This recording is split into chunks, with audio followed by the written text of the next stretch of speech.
Sveiki, Aukštaitijos naujienų portalo AINLT skaitytojai ir žiūrovai. Taigi šiandieną laidoje kalbėsime apie politikos aktualijas. Ir šiandieną mūsų studijoje svečiuojasi Panevėžiečių rinktas Lietuvos Respublikos Seimo narys Ramūnas Vyžintas. Labadiena.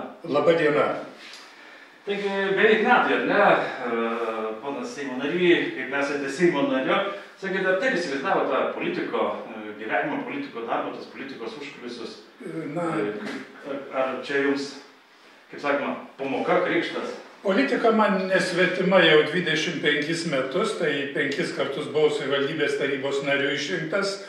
Ir, Seimas yra tęsinys tos mano veiklos. Įsivaizduoju truputį, kad bus daugiau matematikos ir mažiau emocijų. Bet dabar matau, kad vis dėlto dominuoja galbūt ir siekis tam tikrų mano kolegų sužibėti ne per kokias ekonominės žinias, socialinius dalykus ar panašiai, tačiau per tam tikrus skandalus, tada tu lengviau pritrauki žiniasklaidos dėmesį ir, tas truputį nėra gerai mano manymu, daugiau turėtų būti matematikos ir logikos valstybės valdyme. Tuo skiriamės mes ir, nuo savivaldos lygmens. Ten lyg tai daugiau ūkiškumo savivaldos lygmenyje yra. Taip, kaip suprantu, nesireklamuojate. Jokiuose, kaip sakoma, gyvenimo šou, tokios kaip... Į Kakadu.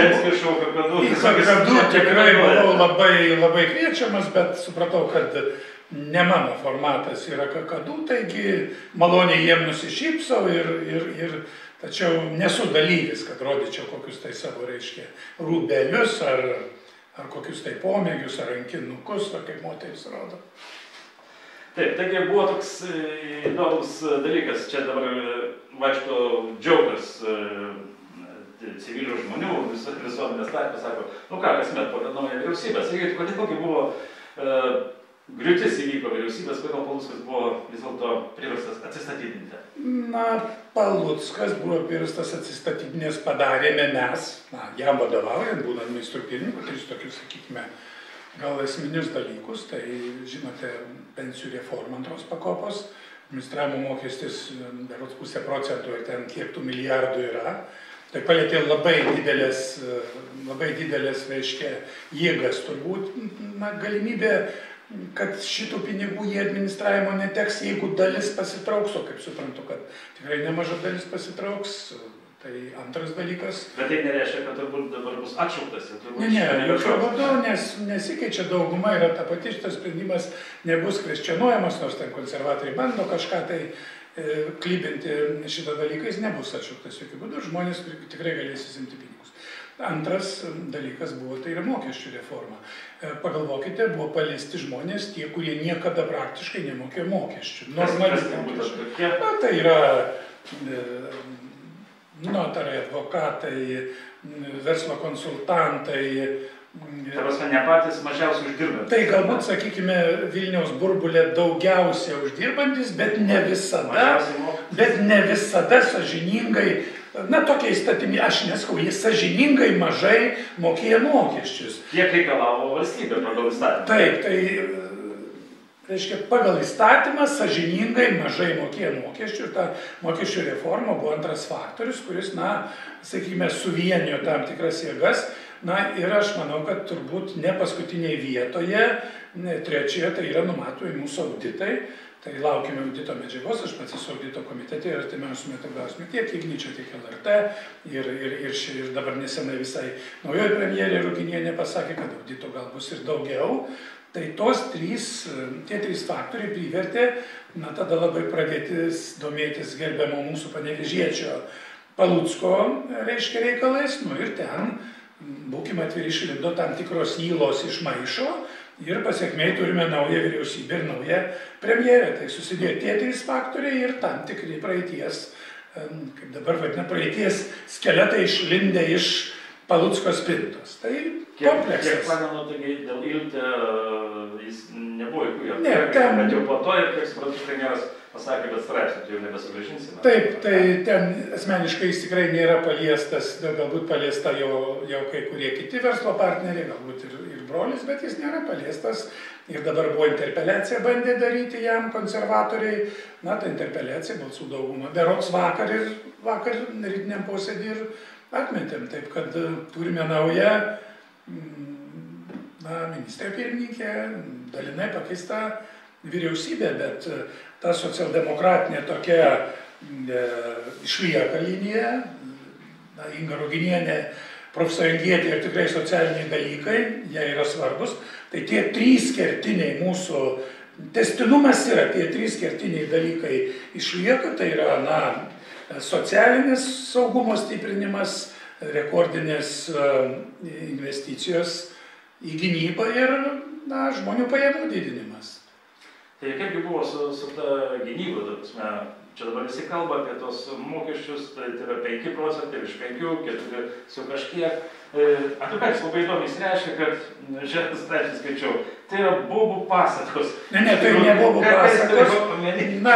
Galbūt Andriukaitis turėjo omeny, reiškia, labai tą dalyką supaprastino, kad tautai tokį padavė paprastintą variantą, supaprastintai, kad dvi ambicingos moterys susipyko, iš tikrųjų gal buvo ne taip, reiškia, iš tikrųjų 4,8 milijardo tikrai skiriama, tai yra 5,38%, tai jau yra biudžeto įstatymo projektai ir tai bus padaryta. O niekada... Kada planuojamas balsavimas, nes kiek suprantu, gruodžio mėnesį. Ir patarėjas prezidentui pasakė, kad tai būsim pirmieji NATO valstybių tokia su biudžetu. Taip. O konfliktas įvyko dėl to, kad ne komandinį, gal tokį kilinuką komandiniam žaidime sužaidė gerbiama buvusi krašto apsaugos ministrė Dovilė Šakalienė, mūsų Panevėžietė. Tai ir įvyko tam tikrų dalykų, kad tie biudžetas jis yra pradamas planuoti pusmetis, vyriausybė pasikeitė, tai naujajam ministrui labai mažai laiko buvo, ir jinai, reiškia, tokiam uždaram formate influenceriam ir tam tikriem žiniasklaidos kanalam pateikė tikrovės netitinkantį biudžeto projektą. Dar negalutinį, nes visų pirma yra padaromas toks kaip ir stuburas, o po to, reiškia, aplipdomi visi tie straipsniai, kažkur nuima, kažkur dadėdė. Iki kada? Iki nuo metų? Taip, mes gruodžio mėnesį priimsim. Biudžetas, pats biudžeto priėmimas, jeigu neklystu, tai bus berods 25 lapkričio 25. Ar jis bus priimtas ar nebus, bet toks jau terminas yra 25 lapkričio. Ar dabar visi svarsto? Taip, dabar visų pirma buvo pateiktas vyriausybei ir dabar gausime mes ir finansų, šis audito komitetas, mes irgi vienas iš pagrindinių, mes dabar įdėmiai pradėsim nagrinėti tuos, reiškia, prasidės paklodžių tampimas ar antklodžių tampimas, kai kiekvienas Seimo narys ir aš tame tarpe, reiškia, teiksim pasiūlymus, ir ten tyliai ūsą kikens jaunasis finansų ministras, sakymas, nurodykite šaltinius. O iš tikrųjų tai Palucko nuėmimas. Kartu Palucko vizitas, kada buvo Panevėžyje pavasarį, jūs kažkas sutarėte dėl pagalbos Panevėžės. Taip, nes, reiškia, pirmas etapas, tai pasikviečiau Palucką, reiškia, yra tas didžiulis mūsų baseino, daugiafunkcijos sporto centro statyba, kuri labai išbrango ir ten, kaip ir buvo pažadėta, dar šiais metais 4 milijonai. Tai ir čia pasikviečiau mūsų merę, gerbimą Loretą Maskuliūnę, kartu susitikome pas premjerą kabinete, 3 formate, pažadas buvo, premjero Panevėžiečių nebeliko. O kaip su pažadu?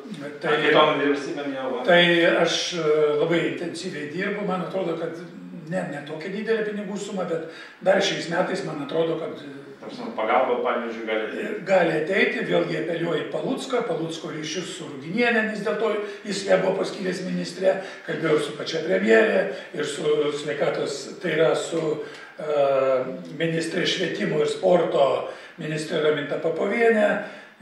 Pinigų suma dar negaliu įvardinti, bet mes šiais metais tikrai Panevėžys gausim kažkiek.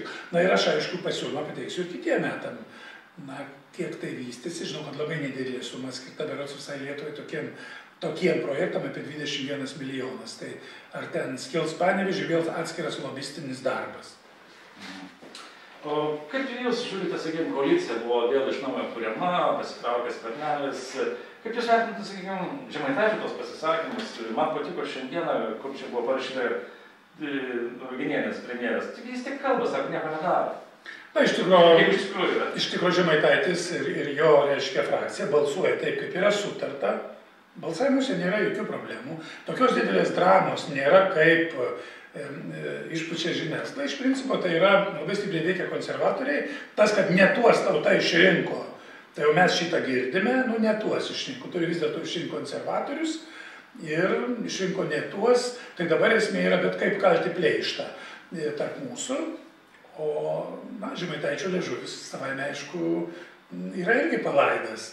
Tačiau balsavimuose jie balsuoja taip, kaip reikia, kaip yra sutarta koalicijoje sutarty. Tai jis mums yra reikalingas tam, kad nebūtume mažumos vyriausybė, nes mažumos vyriausybė yra lengviausias kelias ir tada labai nori mažumos vyriausybės, konservatoriai labai nori mažumos vyriausybės, na, bet sako, tada jau, reiškia, mes palaikysim jūs ten biudžeto, bet jūs jau mūsų palaikysite, reiškia, ten krašto apsaugos projektus ir panašiai, nors jie patys būdami valdžioje, tai skrebeno tuos 3% ir mūsų yra, reiškia, 4,8 milijardo, 5,38 ir jie, na, patys supranta, jie šito nesugebėjo padaryti, mes tą padarysime.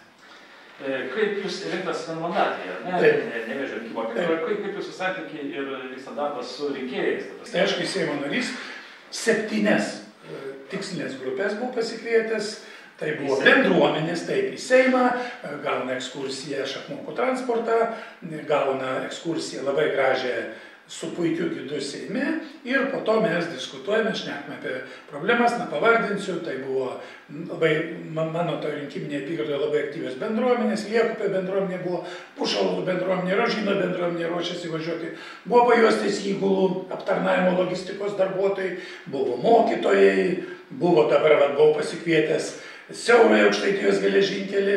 Ir buvo, reiškia, pareigūnai, kurie dirba, policijos pareigūnai, kurie dirba su bendruomenėmis. Tai jiem net ir organizavau susitikimą su Teisės komiteto pirmininku Sabatausko, kuris dabar yra deleguotas į Konstitucinį teismą. Išklausėm jų bėdas, perdaviau ministrui. Aš dalyvauju daugelį renginių, esu kviečiamas, tikrai aktyviai dalyvauju savo rinkiminėje apygardoje. Kiekvieno savaitgalio nėra tokio savaitgalio, kad aš nedalyvaučiau kokiame tai renginyje. O kai dalyvauju renginyje, sužinai, kas žmonėms skauda, kokie jų yra lūkesčiai iš valdžios. Tai palaiko jūs rinkėjai, duoda priekaištų, diržo kokią nors pamokymą? Mane palaiko, esmė yra visų pirma žmogų išklausyti. Kai žmogų išklausai, tada gali frakcijai pasakyti, štai yra tokios problemos, ką aš dabar girdėjau iš susitikimų su savo rinkėjais, aš, kai būna rytiniai frakcijos posėdžiai, pasakau, jeigu tai yra labai aktualu, kolegos, žiūrėkit, yra tokia problema, galvojam spręsti. Kaip atrodo Seimo nario darbo diena? Ar darbo savaitė paskirtis? Na, darbo savaitė prasideda kaip lakūnai, tai yra lagaminėlis. Tu su juo, jeigu važiuoji, reiškia, anksti ryte, tai yra 5:30 reikia išvažiuoti, nes jeigu išvažiuosi 6, tai iki Vilniaus važiuosi 1:10 ir 1:20 per Vilnių kamščiuose. Taip, iki Seimo nuo įvažiavimo į Vilnių. Darbo diena prasideda lagaminėlis, kurie būtiniausi, reiškia, savaitai sudėti tau baltynukai ir kiti dalykai. Na ir antradienį, reiškia, tai yra visa darbo diena, kartais ir 7-8 baigime, plenariniai posėdžiai. Trečiadienį būna 2 arba 3 renginiai, komitetas, komisija, dar koks tai posėdis. Ketvirtadienį plenarinis posėdis, labai dažnai posėdis būna penktadienį. Taigi, vėlgi imi tą lagaminėlį, atvirai pasakysiu, nelieku savaitgaliam Vilniuje, nes neturiu Vilniuje socialinės aplinkos. Bendrabutis netenkina? Bendrabutis tikrai labai minimalistinis, gali kažkas kritikuoti, labai minimalistinis bendrabutis, juokauju, jis padarytas toks, kad tu tikrai neliktum Vilniuje, važiuotum namo į pas savo rinkėjus. Ir dar pabrėšiu, aš tikrai nežinau, ar galėčiau pritapti Vilniuje, nes socialinė aplinka ne ta, draugų rato nėra ir miestas man tikrai, sakykime, tik tai darbo vieta, bet nedaugiau. Na kągi, ačiū Jums, kad apsilankėt pas mus studijoje, taigi trumpai aptarėm visas politinės aktualijas. Ačiū Jums labai, linkiu sėkmės darbuose. Ačiū Jums ir linkėjimai Jūsų žiūrovams. Primenu televizijos žiūrovams, jog mūsų studijoje viešėjo Panevėžyje rinktas Lietuvos Respublikos Seimo narys, socialdemokratas Ramūnas Vyžintas. Taigi dėkuoju visiems už dėmesį, viso gero.